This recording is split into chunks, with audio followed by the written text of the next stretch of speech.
আসন সমঝোতার কারণে রাজধানীর গুরুত্বপূর্ণ ঢাকা 12 আসন রাজনৈতিক মিত্রদের ছেড়ে দিয়েছে বিএনপি।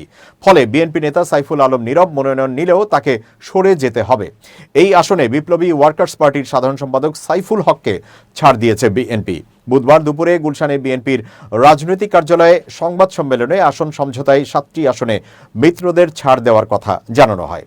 আসনগুলো হলো নাগরিক ঐক্যের সভাপতি মাহমুদুর রহমান মান্না বগুড়া 2, বিপ্লবী ওয়ার্কার্স পার্টির সাধারণ সম্পাদক সাইফুল হক ঢাকা 12, গণসংহতি আন্দোলনের প্রধান সমন্বয়কারী জোনেদ সাকিব ব্রাহ্মণবাড়িয়া 6, নুরুল হক নূর পটুয়াখালী 3, রাশেদ খান ঝিনাইদহ 4, মোস্তফা জামাল হায়দারকে পিরোজপুর 1, ববি হাজ্জাজ ঢাকা 13 আসন থেকে প্রতিদ্বন্দ্বিতা করবেন।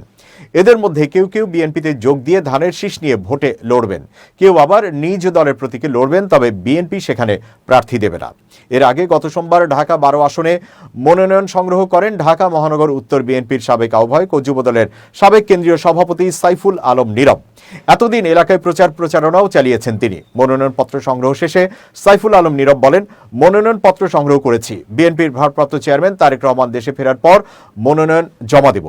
তিনি বলেন, প্রতিদিন সকাল থেকে রাত পর্যন্ত গণসংযোগে সময় কেটে যাচ্ছে। ধানের শীষের প্রার্থী হিসেবে ব্যাপক সাড়া পাচ্ছি।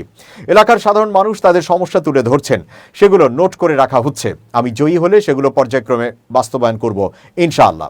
জানা গেছে সাইফুল হক ঢাকা 8 আসন থেকে নির্বাচনের চেষ্টা করছিলেন।